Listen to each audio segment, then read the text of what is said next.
Assalamualaikum warahmatullahi wabarakatuh. Halo teman-teman semua, perkenalkan saya Hana Ulul Azmi, mahasiswi jurusan Teknik Refrigerasi dan Tata Udara.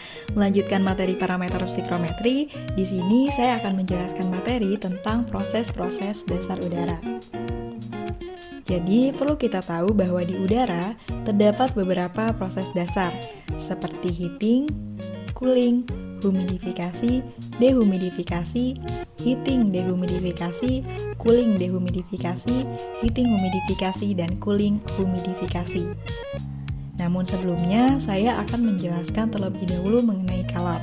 Apa itu kalor? Kalor adalah salah satu bentuk energi yang mana jika suatu zat menerima atau melepaskan kalor, maka akan ada dua kemungkinan. Yang pertama adalah terjadinya perubahan temperatur dari zat tersebut atau yang disebut dengan kalor sensible, dan yang kedua adalah terjadinya perubahan fasa zat kalor yang disebut dengan kalor laten. Kemudian yang selanjutnya ada perubahan perlakuan udara. Di sini kita bisa mengubah baik kalor sensibel ataupun kalor laten. Untuk perubahan kalor sensibel sendiri ditandai dengan perubahan temperatur dengan moisture content yang konstan. Sebaliknya, untuk perubahan kalor laten sendiri ditandai perubahan moisture content dengan TDB atau temperatur yang konstan. Yang pertama, ada kalor sensibel. Untuk peningkatan kalor sensibel akan terjadi peningkatan TDB dengan moisture content yang konstan, ditunjukkan seperti sketsa gambar psikrometrik di samping, di mana prosesnya horizontal ke kanan. Sedangkan untuk penurunan kalor sensibel akan terjadi penurunan TDB atau temperatur dengan moisture content yang konstan, seperti gambar di samping, di mana prosesnya horizontal ke kiri. Yang kedua adalah kalor laten. Untuk kenaikan kalor laten akan terjadi peningkatan moisture content dengan TDB yang konstan. Garis prosesnya pada gambar diagram psikrometrik mengarah vertikal ke atas. Sedangkan untuk penurunan kalor laten akan terjadi penurunan moisture content dengan TDB yang konstan, seperti gambar psikrometrik di samping yang ditunjukkan oleh garis proses vertikal ke bawah. Selanjutnya, ada gabungan proses sensibel dengan proses laten. Seperti yang pertama, cooling and humidification. Di sini terjadi proses pendinginan dan pelembaban. Kedua, ada cooling and dehumidification. Di sini terjadi proses pendinginan dan pengeringan. Ketiga, ada heating and dehumidification. Di sini terjadi proses pemanasan dan pengeringan. Dan terakhir yang keempat adalah heating and humidification. Di sini terjadi proses pemanasan dengan pelembaban dengan kedudukan psikrometri seperti gambar di samping. Nah, di sini saya akan lebih memperdalam mengenai proses sensible heating. Ada beberapa definisi mengenai pemanasan sensibel.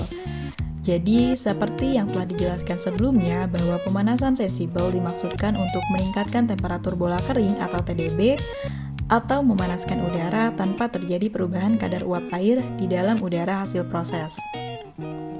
Pada kedudukannya di diagram psikrometri, untuk parameter seperti TDB, TWB, entalpi, dan volume spesifik mengalami kenaikan. Untuk RH mengalami penurunan, sedangkan untuk TDP dan W atau moisture content-nya konstan.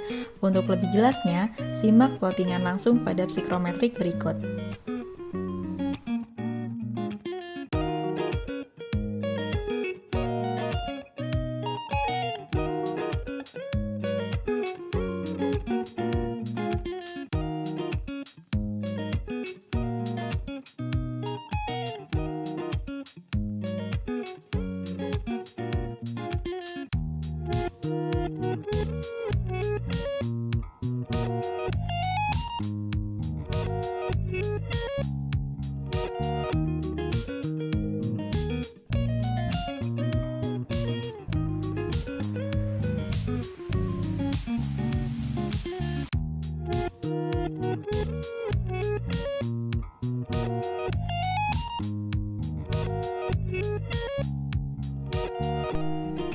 Selanjutnya, saya akan mengambil contoh teknologi pemanasan sensibel. Misalnya adalah heat pump water.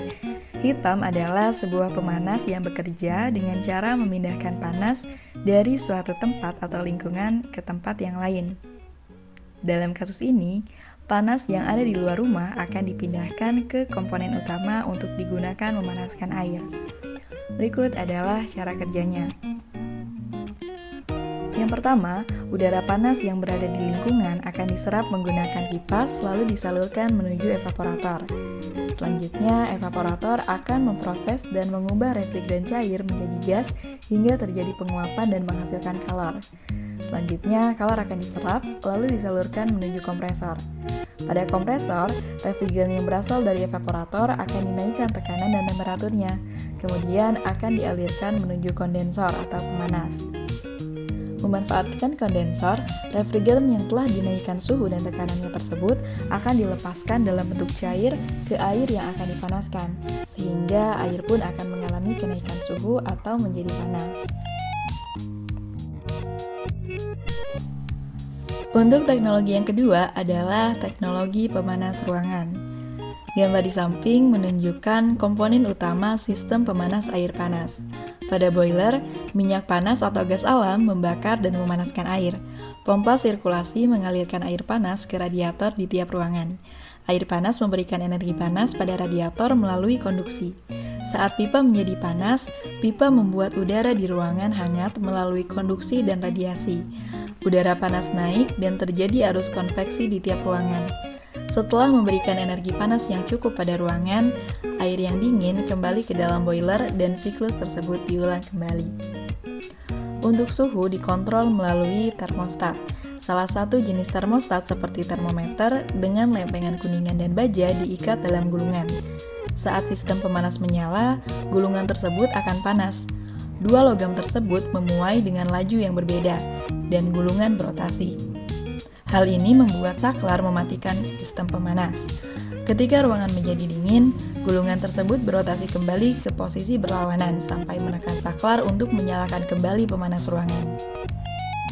Sekian yang dapat saya sampaikan, semoga bermanfaat. Wassalamualaikum warahmatullahi wabarakatuh.